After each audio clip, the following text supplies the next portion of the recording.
다 함께 찬송가 280장 부르시면서 새벽 예배를 시작합니다. 280장입니다. 전으여 이제 없어서 손 들고 옵니다. 주 나를 외면하시면 나 어디 가리까. 내 죄를 씻기 위하여 피 흘려주시니 고되게 아닌 마음으로 주 앞에 옵니다. 처음부터 계신 주께서 영적인 죄는 보혈로 구해 주시니 그 사랑 없네. 내 죄를 씻기 위하여 피 흘려주시니 고되게 아닌 마음으로 주 앞에 옵니다. 나 예수 의지함으로 큰 권능 받아서 주와 함께 구한 모든 것 늘 얻겠습니다. 내 죄를 씻기 위하여 피 흘려주시니 고되게 아닌 마음으로 주 앞에 옵니다.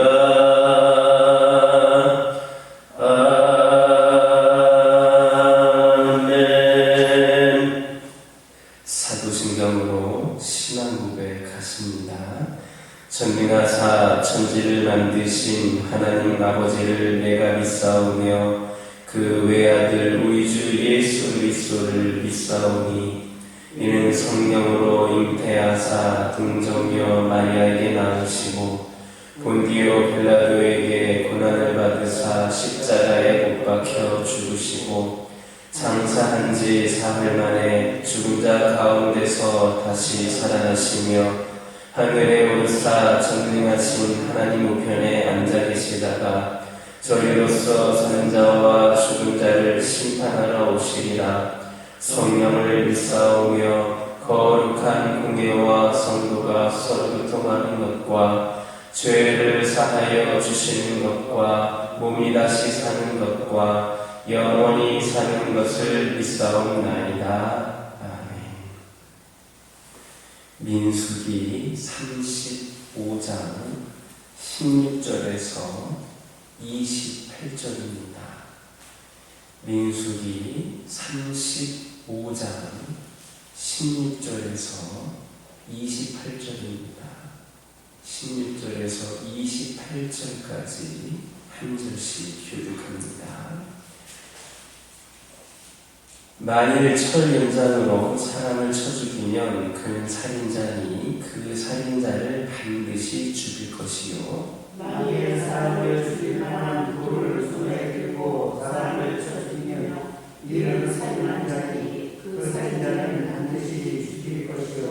만일 사람을 죽일 만한 나무 연장을 손에 들고 사람을 쳐 죽이면 그는 살인한 자니 그 살인자는 반드시 죽일 것이니라. 피를 보복하는 자는 그 살인한 자를 자신이 죽일 것이니 그를 만나면 죽일 것이요. 만일 미워하는 까닭에 밀쳐 죽이거나 기회를 엿보아 무엇을 던져 죽이거나 악을 가지고 스스로 죽이면 그 죽은 자는 반드시 죽일 것이니 이는 상대였습니다. 피를 보복하는 자는 생자를 만나면 죽일 것입니다. 악의가 없이 우연히 사람을 밀치거나 기회를 엿봄이 없이 무엇을 던지거나 보지 못하고 사람을 죽일 만한 돌을 던져 죽었을 때에 이는 악의도 없고 대하여 할 것도 아닌데 회중이 친자와 피를 보복하는 자 간에 이 규례대로 판결하여 피를 보복하는 자에 대해서 살인자를 판단하여 그가 피하였던 도피성으로 돌려보낼 것이요 그는 거룩한 기름 부음을 받은 대제사장이 죽기까지 거기 거주할 것이니라. 그러나 살인자가 어느 때든지 그 피하였던 도피성 지경 밖에 나가면 피를 보복하는 자가 도피성 지경 밖에서 그 살인자를 만나 죽일지라도 피 흘린 자가 없는 함께 읽겠습니다. 이는 살인자가 대제사장이 죽기까지 그 도피성에 머물러야 할 것이니라. 대제사장이 죽은 후에는 그 살인자가 자기 소유의 땅으로 돌아갈 수 있느니라. 아멘. 할렐루야. 16절에서 25절에 있는 말씀을 보면 살인자에 대한 하나님의 두 가지 상이한 조치가 나오고 있습니다. 즉 하나님은 고의로 살인한 자들에 대해서는 반드시 죽이도록 그렇게 하시면서도 부지 중에 실수로 살인한 자에 대해서는 도피성으로 돌려보내서 생명을 보존하게 하신 겁니다. 우리는 살인에 대한 하나님의 이러한 상이한 조치를 통하여서 중요한 사실을 발견할 수 있습니다. 그것은 하나님께서는 사람의 행위에 대해서 판단하실 때 결과보다 그 동기를 더 중요하게 여기신다는 겁니다. 이처럼 하나님 앞에서는 결과도 중요하지만 그보다도 동기가 더 중요합니다. 따라서 우리의 행위 결과도 좋고 또한 동기도 좋다면 그야말로 더 나을 것이 없겠지만 만일 결과가 좋다 할지라도 그 동기가 선하지 못하다면 그것은 하나님께 인정받지를 못할 것입니다. 그러나 그 동기가 선한 것에 출발했다면 하나님은 그것을 인정하실 겁니다. 그러므로 지금 우리가 하고 있는 일에 대해서 어떻게 하면 더 잘할 수 있을까를 생각하기 전에 먼저 우리가 어떠한 동기에서 어떠한 마음으로 그 일을 하고 있는지를 생각해야 됩니다. 그래서 만약에 정말로 선한 동기가 아니라 악한 동기에서 그 일을 하고 있다면 그 일을 중단해야 됩니다. 그것은 아무리 좋은 결과를 낸다 할지라도 하나님께 인정받지 못합니다. 그러므로 오직 선한 동기에서 모든 일을 계획하고 시작하시기 바랍니다. 그러면 그 결과가 만족스럽지 못하다 할지라도 하나님은 우리를 인정하시고 복을 주실 것임을 믿으시기를 예수님의 이름으로 기도드립니다. 16절에서 21절 보면 철이나 돌 또는 나무 연장으로 사람을 죽인 자들과 미움이나 원한으로 사람을 죽인 자들은 반드시 죽이라 하셨습니다. 이들은 실수가 아니라 고의로 사람을 죽였기 때문입니다. 이처럼 하나님께서 고의로 사람을 죽인 자들을 반드시 죽이도록 하신 것은 그들이 하나님의 절대적인 주권에 도전하고 침범하였기 때문입니다. 그들은 생명의 주이신 하나님의 주권과 섭리에 도전하는 무서운 죄를 범합니다. 그렇기 때문에 하나님은 결코 그들을 용서하지 아니하시고 반드시 죽이라 이렇게 명하신 겁니다. 그런데 오늘날에는 이런 생명에 대한 하나님의 주권에 대해 도전하는 자들이 너무나도 많습니다. 살인하는 자는 말 것도 없고 우리 주변에서 쉽게 발견할 수 있는 낙태 또한 하나님의 생명 주권에 대해 도전하는 행위입니다.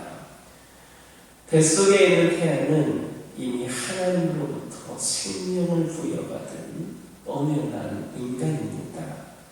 그런 태아를 낙태시키는 것은 곧 하나님이 주신 생명을 죽이는 살인행위이고 하나님의 생명 주권에 대한 도전이다. 이렇게 말할 수 있겠습니다. 세상법에서 이런 낙태 행위를 처벌하는 일이 거의 없지만 하나님은 그것을 고의적인 살인행위 규정하시고 결단코 용서하시지 않으십니다. 의사에게 낙태를 요구하는 사람들은 살인교사자이고 요구에 따라 돈을 받고 낙태 수술을 그렇게 해주는 의사는 살인 청복자입니다. 그러므로 우리는 낙태가 고의적인 살인행위고 하나님의 주권에 도전하는 행위로서 하나님의 두려운 심판을 피하지 못할 악행임을 알려서 이 사회에서 낙태를 통해 무고한 생명들이 죽어가는 일이 없도록 해야 됨을 명심하시기를 예수님의 이름으로 기도드립니다.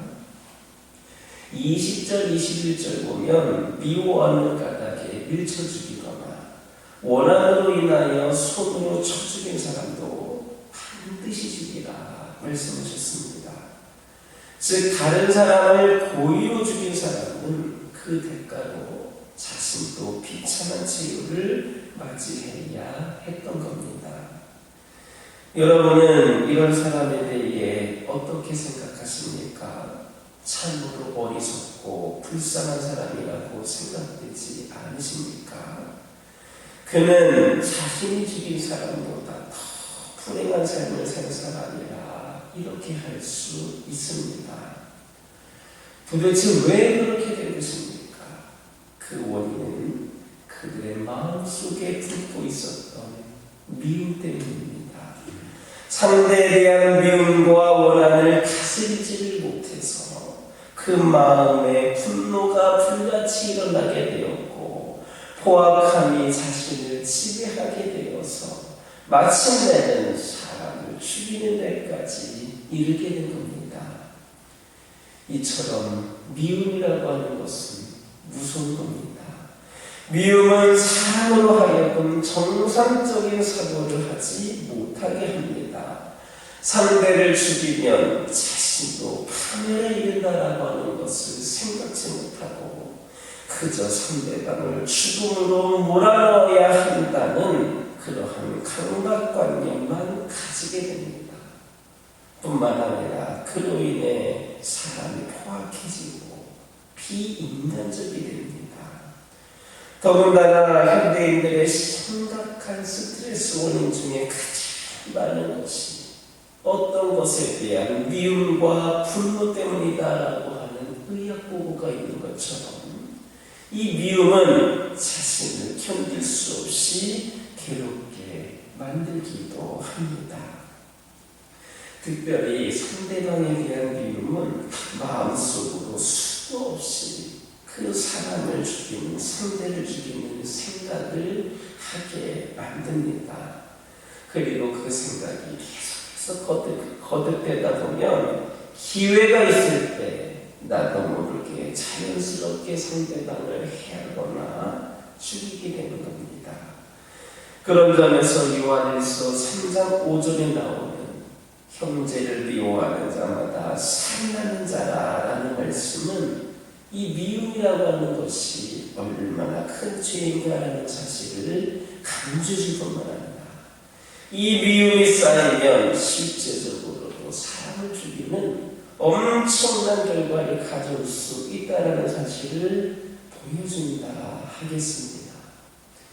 미움이란 상대방에게 뿐만 아니라 상대방을 미워하는 내 자신에게까지 돌이킬 수 없는 불행을 가져온다는 사실을 알아야 합니다. 그 마음속에 미움 있는 사람은 스스로 견딜 수 없는 괴로움과 고통으로 인해 힘들게 살아갈 뿐만 아니라 심한 경우에는 상대방을 죽음으로까지 몰아넣는 그런 결과를 가져옵니다. 한마디로 미움은 자신과 상대를 모두 돌이킬 수 없는 파멸로 이끄는 무서운 존재입니다. 그러므로 마음속에 있는 모든 미움을 털어내시기 바랍니다. 그리고 누가 여러분의 마음을 상하게 할지라도 너그러이 용서하시기를 바랍니다. 미움은 상대방과 자신을 다 불행하게 만들지만 용서는 상대방과 자신을 다 평안하게 하고 생명을 얻게 한다는 것을 기억하는 우리 모두가 되기를 예수님의 이름으로 기도드립니다. 25절에서 28절을 보면 실수로 살인한 사람은 도피성에 피신하여서 당시 대제사장이 죽기까지 그곳에 거하다가 대제사장이 죽은 후에야 바로 그 자기 소유의 땅으로 돌아갈 수 있다 했습니다. 그동안 도피성에 피해 있었던 그가 얼마나 자신의 가족이라든지 또 기업이 있는 고향으로 돌아가고 싶었겠습니까? 그래도 그는 자신의 죄 때문에 그곳에 갈 수 없는 신세가 되었습니다. 만약에 그가 고향으로 돌아가고 싶다고 함부로 그 도피성을 나간다면 그는 피해 복수자의 손에 죽임을 당할 수밖에 없습니다. 그런데 당시 대제사장의 죽음으로 말미암아 그는 그토록 그리던 고향으로 돌아갈 수 있었습니다. 그런데 여기에서 한 가지 의문이 생기는 게 있습니다. 대제사장의 죽음과 실수로 살인 사람의 그 귀함과 전혀 합리적인 연관성을 발견할 수 없다는 겁니다. 그렇다면 하나님께서는 합리적으로 설명이 되지 않는 이런 독특한 규례를 만드신 이유는 무엇인가? 그것은 바로 영원한 대제사장으로서 우리를 위해 죽으신 예수 그리스도의 십자가를 보여주시기 위함입니다. 다시 말해서 죄인된 인간은 그 누구나 할지라도 예수 그리스도의 십자가의 죽으심이 없이는 우리의 영원한 본향인 하늘나라로 돌아갈 수 없다라는 사실을 보여주시기 위한 겁니다.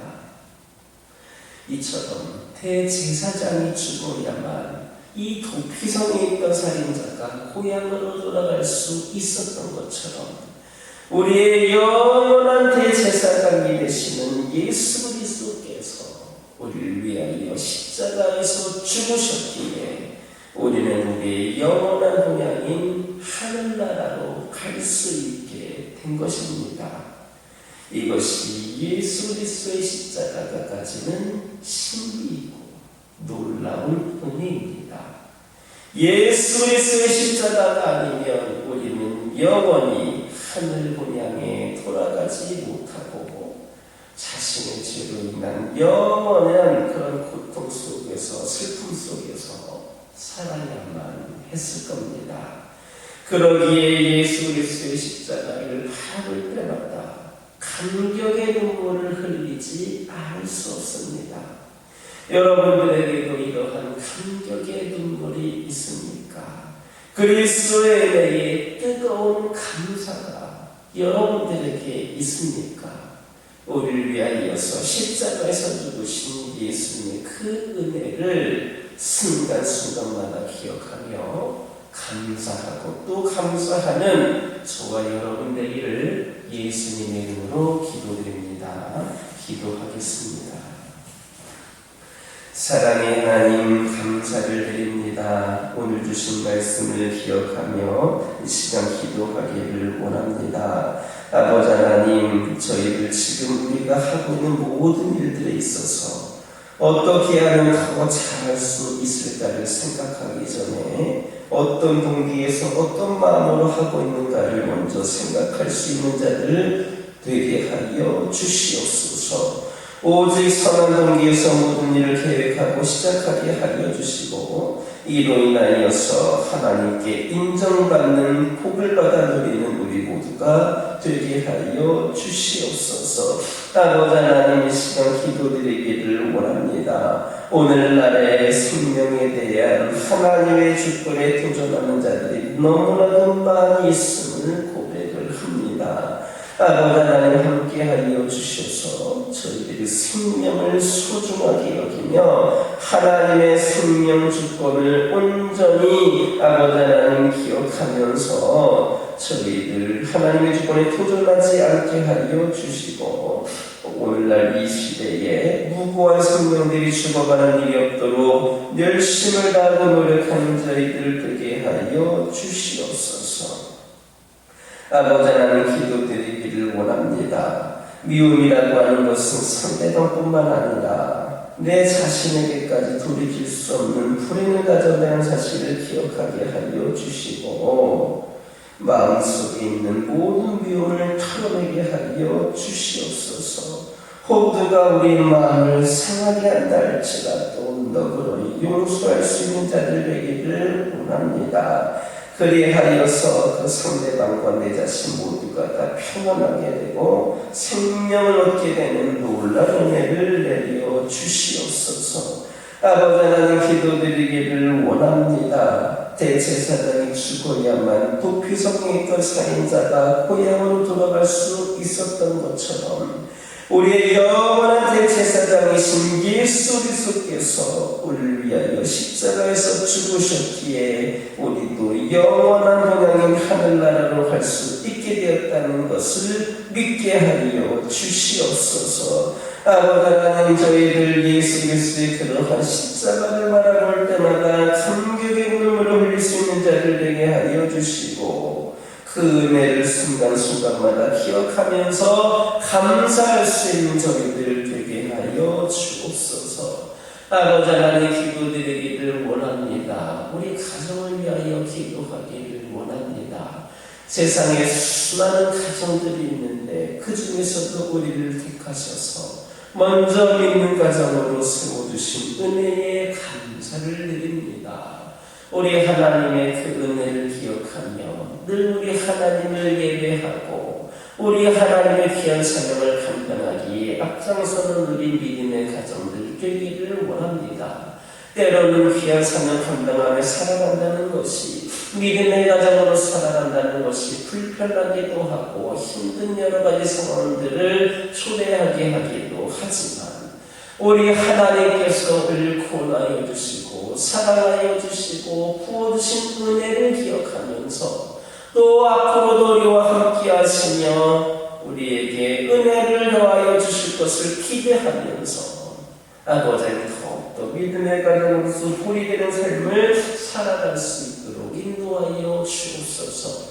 때로는 힘든 상황이 온다 할지라도 어려운 상황에 처하게 된다 할지라도 어떠한 상황 속에서도 우리 하나님께 감사할 수 있는 가정들 되게 하여 주시고 우리 하나님 우리 가정들과 함께 하여 주심으로 그 수많은 어려움과 상황들을 능히 이겨내고 감당할 수 있는 축복을 허락하여 주옵소서. 아버지 하나님, 세상에서 힘겨운 영적 전쟁을 하며 살아가는 우리 믿음의 가정들을 위로하여 주시고 우리 하나님께서 이들 가운데 역사하여 주셔서 이들의 삶이 축복된 삶이 되게 하여 주옵소서. 그리하여서 기도하는 것마다 응답받게 하여 주시고 필요를 풍성히 공급받을 수 있는 은혜를 내려 주시옵소서. 주시고 아버지 하나님이시여 부모 세대로부터 자녀들 후손들에 되기까지 하나님의 놀라운 축복이 대를 이어서 더욱더 풍성한 은혜로 내려질 수 있도록 인도하여 주옵소서. 화면을 위하여 기도하기를 원합니다. 영적으로 육적으로 어려운 가운데 있는 영혼들 아버지 하나님 이들과 함께하여 주시며 이들의 연약한 부위를 친히 권능의 손으로 안수하여 주셔서 깨끗이 회복이 되는 은혜가 있기를 원합니다. 아버지 하나님 믿음으로 이 시간 간구하며 기도하오니 응답하여 주시옵소서. 연약함이 강건함을 넘어서 완벽히 치유됨으로 아버지 하나님이시여 주님께서 은혜를 내려주시고 특별히 이로 인하여서 시험에 든 자들 어려움 가운데 있는 영혼들 그들의 영혼까지도 우리 하나님 어루만져 주셔서 이 어려운 상황이 결코 하나님을 부정하거나 불신으로 이어지는 것이 아니라 더 깊은 하나님과의 교제가 있을 수 있는 기회가 되게 하여 주옵소서. 오랜 시간 동안 우리 중교들 떠나있던 영혼들 돌아오게 하여 주시고 그들의 시선이 주님을 향하며 그들의 발걸음이 이곳이 되게 하여 주시고 그리하여서 이 제단이 더욱더 풍성히 차고 넘치는 은혜로 하나님을 예배하는 제단이 되게 하여 주시옵소서. 아버지 하나님 교회를 위하여 기도하기를 원합니다. 이 교회를 통하여서 우리 하나님 기쁨의 그 영광을 받으실 줄 믿습니다. 이 교회를 사용하여 주옵소서. 수많은 환경과 상황들을 볼 때에 너무나도 초라하고 부족함이 많은 교회이지만 아직도 멀었다라는 생각이 들기도 하고 때로는 부정적인 미래를 보는 시선들이 있을 수 있을지는 모르지만 우리는 하나님의 주신 비전으로 하나님께서 이를 통하여 역사하실 것을 믿는 믿음으로 귀한 사명 하나하나 감당하며 나아가기를 원하오니 우리 하나님의 교회를 통하여서 역사하여 주시고 어린 생명에서부터 장년의 일까지 우리 하나님은 성장하고 성숙하고 부흥하는 제단이 되게 하여 주시옵소서. 이 세계에 수많은 영혼들 우리 주님을 만나기 위하여 이 제단을 찾아올 수 있는 자들 되게 하여 주소서. 이 제단을 드나드는 영혼들마다 하나님께서 오시는 데와 축복이 가득하며 늘 우리 하나님의 사랑을 깊이 경험하는 가운데에 이 교회를 쓰시고 아버지 하나님 찾아올 수 있는 길이 열려지게 하여 주시옵소서. 아버지 하나님 다음 세대를 위하여 기도하기를 원합니다. 이 교회에 특별히 시급한 문제가 젊은 영혼들과 어린 생명들이 더 부흥해야 됨을 아버지 하나님 간절하게 느끼며 기도하기를 원합니다. 아버지 하나님 그동안 80여 년 가까이 교회가 아버지 하나님 은혜 가운데에 우리 하나님 도와셔서 이렇게 이어오고 있었는데 이제 다음 세대를 바라볼 때에 아버지 하나님이시여 너무나도 힘든 상황임을 고백을 하며 기도합니다. 이 교회를 통하여서 어린 성령들 젊은 영혼들이 더 주님을 만나는 은혜가 있게 하여 주시고 다음 세대에 부흥이 있게 하여 주시옵소서. 우리 어린 생명들 젊은 영혼들이 이 교회를 통하여서 주님이 주시는 비전을 품게 하여 주시고 이를 이루게 하여서 최선을 다하며 영성과 실력을 고루 갖춘 믿음의 인재들이 양성이 되게 하여 주시옵소서. 지금까지의 80여 년의 역사보다 더 큰 은혜와 축복이 이 교회를 통하여 펼쳐지게 하여 주시고 아버지 하나님이시여 우리 어린 생명들 세상에 휩쓸리는 자들이 아니라 세상을 하나님의 말씀으로 이끌어갈 수 있는 영혼들이 되게 하여 주시옵소서. 함께 일할 교사들과 동역자들을 더 세워주시고 여러 가지 모양으로 쓰고 헌신하는 교사들을 축복하여 주셔서 이들의 손이 다음 세대를 세우는 축복의 손길들을 되게 하여 주시옵소서. 교육 전도사님을 모시는 과정에 있습니다. 아버지 하나님께서 함께 하여 주셔서 이 교회에 적합한 자를 예비하여 주시고 보내주셔서 함께 귀한 사명을 감당하며 다음 세대를 세워갈 수 있도록 아버지 하나님께서 하나님께서 허락하여 주시옵소서. 이 시간에 여러 가지 기도 제목들 들고 나온 교우들이 있습니다. 부르짖으며 기도할 때에 모두 다 응답받고 돌아가는 역사에 기어나가게 해주시고 오늘도 주신 말씀 기억하면서 승리의 삶을 살게 하여 주옵소서. 예수님의 이름으로 기도드립니다. 아멘. 하늘에 계신 우리 아버지여, 이름이 거룩히 여김을 받으시오며 나라의 마옵시며 뜻이 하늘에서 이루어진 것 같이 땅에서도 이루어지이다. 오늘날 우리에게 일용할 양식을 주옵시고 우리가 우리에게 죄된 자를 사하여 준 것 같이 우리의 죄를 사하여 주옵시고 우리를 시험에 들게 하지 마옵시고 다만 악에서 구하옵소서. 대개 나라와 권세와 영광이 아버지께 영원히 있사옵나이다. 아멘. 이 시간 기도하고 돌아가실 때에 받은 은혜의 말씀 가지고 결단의 기도하게 되시고 가정과 환우와 교회를 위하여서 다음 세대를 위하여서 기도하고 돌아가시기